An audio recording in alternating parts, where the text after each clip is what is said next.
In the opening scene, we are introduced to an oppressive dystopian world that is controlled by a so-called state. Their strict rules dominate every aspect of life, and they are known to manipulate minds. Creativity and innovations are replaced by excessive loyalty towards the state's belief. The scene then shifts to a woman named Janet Tyler, who seems to have been kidnapped and brought to this world. She is from another planet where oppression doesn't exist. It turns out that she has just undergone her 11th treatment procedure in hopes of fixing her facial deformity. The state wants her to look normal, like the other people residing here. With her original appearance, she will be hated and rejected by society. Currently confined within a hospital room, Janet's head is completely covered by bandages, obscuring her face entirely from view. The doctors and nurses, who are lurking in the shadows of the darkened hospital room, describe her face as a pitiable, distorted mass of flesh, indicating that she is very ugly. However, the ultimate outcome of the treatment procedure will remain a mystery until the bandages are removed. Janet, who is overwhelmed by the unbearable presence of the bandages on her face, pleads with the doctor. She tries her best to convince him to remove the burdensome coverings ahead of schedule. However, the doctor remains cautious and unsure, expressing doubts about the chances of things turning out well. In an attempt to comfort her, he informs her that there are many others who share the same misfortune. In fact, some people look much worse than she does. He goes on to say that if the current treatment proves unsuccessful, the state would permit her to meet other people of her kind so that they can form a community and feel better about themselves. But this idea only worries Janet even more, as she dislikes living amongst such people. Striving to convince the doctor of her desire to exist as a normal human being, Janet proposes the use of masks in order to hide her face. She even promises that she will never bother anyone or even go near them. To support a living, she will accept any job she can get, whether it be small or big. However, despite all of her claims, the doctor reminds her that social policies are determined by the state, and his actions are bound by the regulations established therein. Janet, who has now become angry, protests vehemently against the injustice of the system. According to her, the state neither possesses divine authority nor the capacity to dictate the course of human lives, so it cannot just punish people for being born with deformities. As Janet's efforts to sway the doctor prove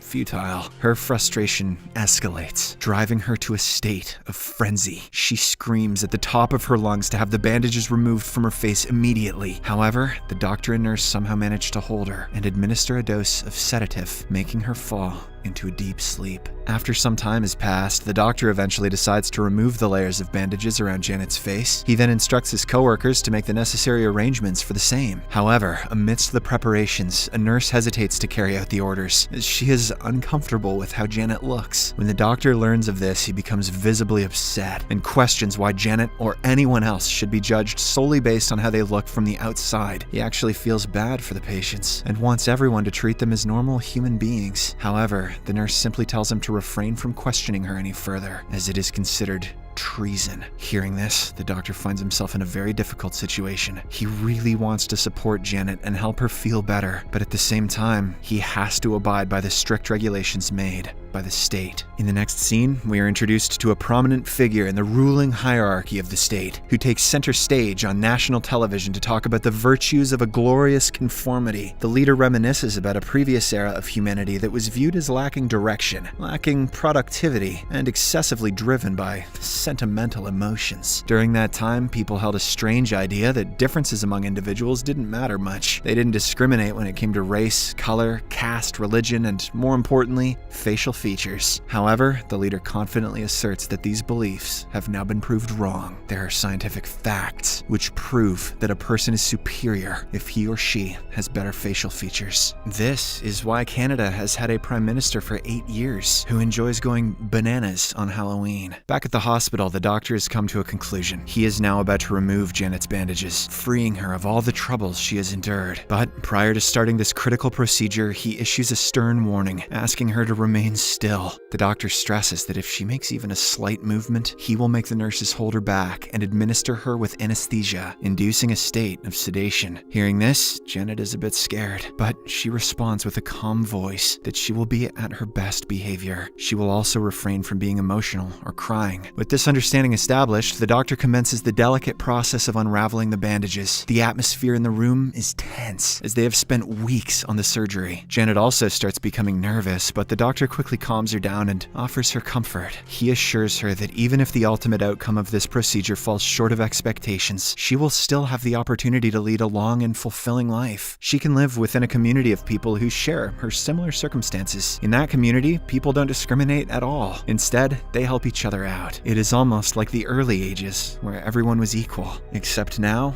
they're all poor, too. Hearing all of this, Janet becomes concerned and inquires if there are any alternative options in case of the procedure failure. In response, the doctor discloses that, under specific circumstances, the state permits the extermination of certain individuals deemed undesirable. However, he acknowledges the presence of multiple factors to be taken into account, including Janet's age and overall physical condition. Since she is healthy and young, it is almost certain that she won't be exterminated. After much anticipation, the moment arrives when the last layer of the bandage is finally lifted. Everyone watches with nervousness, hoping that the procedure has worked. However, their expression quickly changes when they catch a glimpse of her face. Sadly, Janet still remains the same, ugly and undesirable. Even after all these procedures, she cannot change what she has become. Following this, we are finally shown Janet's face, which, contrary to our expectations, is strikingly beautiful. She has a mesmerizing appearance, like that of an actress or a model in our familiar world. However, in a shocking turn of events, the camera then pans to the doctors, nurses, and other staff, and we get to know that their faces are completely deformed and twisted. Their faces appear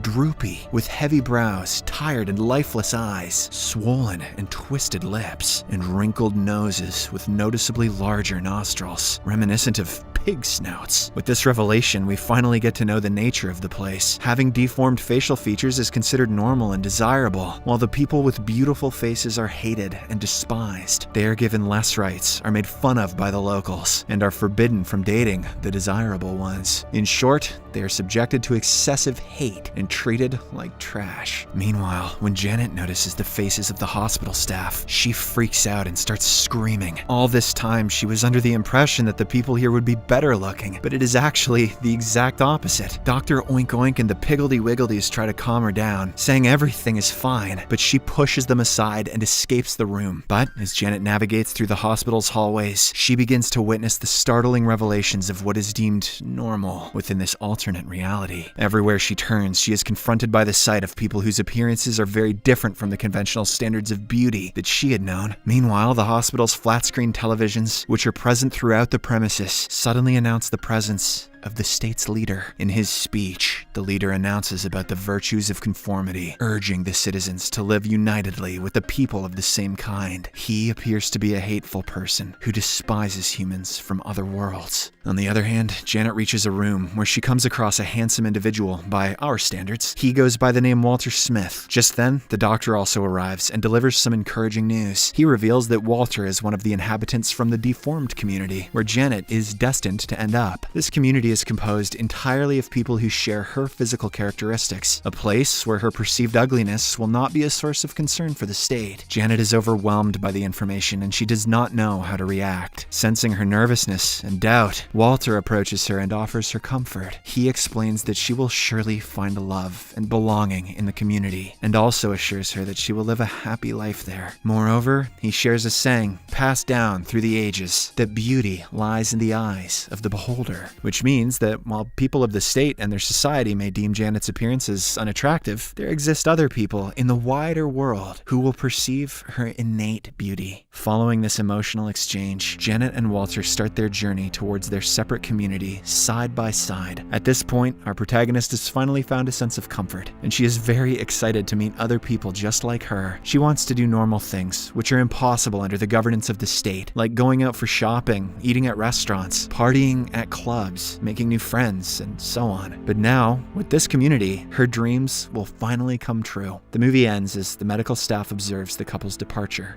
from afar. Subscribe for more videos like this, turn on notifications, and leave a like to help the channel out. Thank you for watching.